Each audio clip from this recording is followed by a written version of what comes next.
2015 में टीना दबी ने इतिहास रचा था यूपीएससी में टॉप करके, और अब 6 साल बाद, टेक्निकली 5 साल बाद, उनकी छोटी बहन रिया दबी ने यूपीएससी में 15वां रैंक लाके परिवार को गौरवान्वित महसूस कराया है। और सबसे ज़रूरी बात यह है कि उन्होंने ये पूरा एग्ज़ाम पहले अटेम्प्ट में ही क्लियर कर लिया। जी, जी।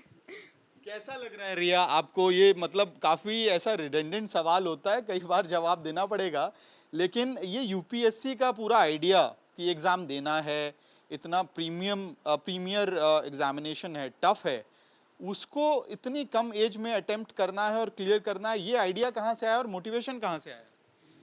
जी, ये आइडिया मेरी मदर से ही आया है। वो हमेशा से चाहती थी कि मैं और मेरी सिस्टर इस सर्विस में जाएँ, जिससे हम अपने नेशन को सर्व कर सकें, एंड वहीं से हमें वो इंस्पिरेशन भी मिला है। अब दोनों बहनें आप लोग ब्यूरोक्रेट होने वाली हैं। जी। एक तो पहले से हैं, आप भी बनने वाली हैं। जी, जी, जी। तो अभी क्या बहन आपके लिए टीना दबी इंस्पिरेशन थी? कितनी बड़ी इंस्पिरेशन थी? या कहीं कॉम्पिटिटिवनेस फील हुआ उनकी वजह से? जी, वो हमेशा से इंस्पिरेशन तो रही हैं, और उनका सर्विस क्लियर करने से ही मुझे भी लगा कि एग्ज़ाम मुझे भी देनी चाहिए। और कंपटीशन तो ऐसी नहीं रही है, क्योंकि हम सिस्टर्स हैं, हम में बहुत ज़्यादा प्यार है, और वो मुझसे 5 इयर्स बड़ी भी हैं, तो वो हमेशा एक फ्रेंड की तरह ही मुझे ट्रीट करती हैं। तो ग्रेजुएशन भी मेरे ख्याल से शुरू नहीं हुआ होगा जब उन्होंने एग्जामिनेशन स्टॉप किया था। जी, जी, तब मैं सिर्फ़ स्कूल में ही थी, 12th क्लास में। और तभी आपने टारगेट बना लिया। जी, जी, जी। ओके।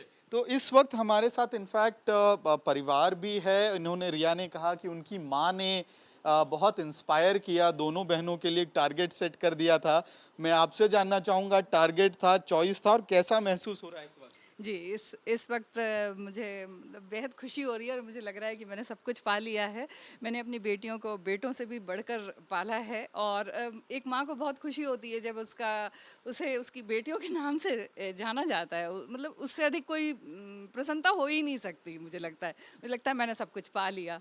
और रही इस चीज़ की बात कि नहीं, ये उनकी ऐसा नहीं था कि उन पे ये चीज़ थोपी गई थी कि नहीं आपको आईएएस करना है, एक चॉइस दी गई थी। चूँकि मैं खुद इंजीनियर हूँ और खुद इंडियन इंजीनियरिंग सर्विसेज से हूँ, तो मैंने कभी अपने बच्चों को ये नहीं बोला कि भई आपको इंजीनियर ही बनना है और आपको डॉक्टर बनना है, ऐसा कुछ नहीं है। जो जिस सब्जेक्ट में आपकी रुचि हो वो ही लीजिए, और उन्होंने वो ही किया। जैसे इन्हें पॉल साइंस पसंद था, उन्होंने वही ऑप्शनल लिया और उससे एग्ज़ाम दिया और फर्स्ट अटेम्प्ट में क्लियर किया। ओके। जी। बहुत खुश हैं इस वक्त परिवार।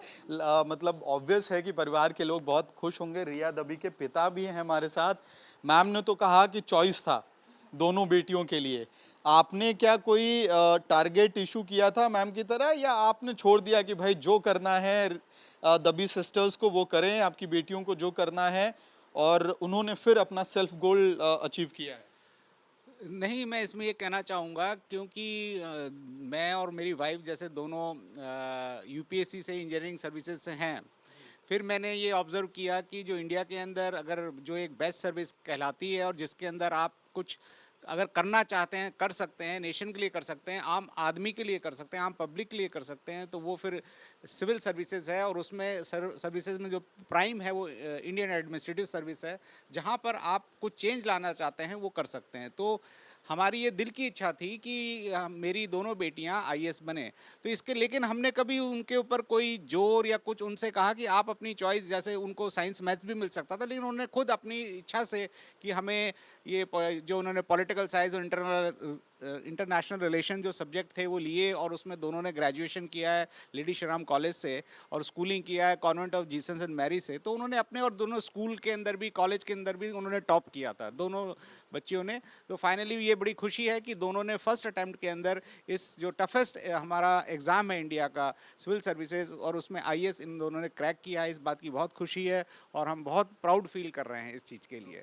निश्चित रूप से गर्व का मोमेंट है, परिवार का गर्व का समय है पूरे परिवार के लिए। और हो भी क्यों ना, पूरा परिवार, दबी परिवार जो है वो ब्यूरोक्रेट्स का परिवार हो गया है। रिया, आपके पास वापस आते हैं। इससे पहले कि हम बातचीत को ख़त्म करें, मुझे बताया गया कि सिर्फ पढ़ाई का शौक नहीं है, यूपीएससी का शौक नहीं है, दबी बहनों को पेंटिंग का भी बड़ा शौक था। इसके बारे में कुछ बताइए। जी, पेंटिंग का शौक़ हमेशा से ही रहा है क्योंकि जब आप बहुत ज़्यादा पढ़ लेते हैं, आपको खुद को डाइवर्ट करना होता है, रिलैक्स करना होता है, तो पेंटिंग उसमें हेल्प करता है। और हमारे देश का जो फ़ोक आर्ट है, उसमें मुझे काफ़ी रुचि है और उसकी मैं काफ़ी पेंटिंग्स भी करती हूँ। तो ये घर में जो पेंटिंग्स लगी हुई है आपने खुद बनाई है ये? जी, ये मैंने खुद बनाई है। चलिए, तो 23 साल में यूपीएससी को क्लियर करने वाली और 15वां रैंक लाने वाली रिया दबी ना केवल पढ़ने में इंटरेस्ट है उनका, बल्कि पेंटिंग जैसी कलाओं में भी इंटरेस्ट है। आखिरी सवाल ये है कि भाई, एग्ज़ाम आपने इतनी कम उम्र में सबसे टफ एग्ज़ाम देश का वो तो क्लियर कर लिया है, 15 रैंक भी आ गई है। बहन की तरह आपने भी अपना नाम परिवार को एक गर्व का मौका दिया है। अब आगे का मिशन क्या है?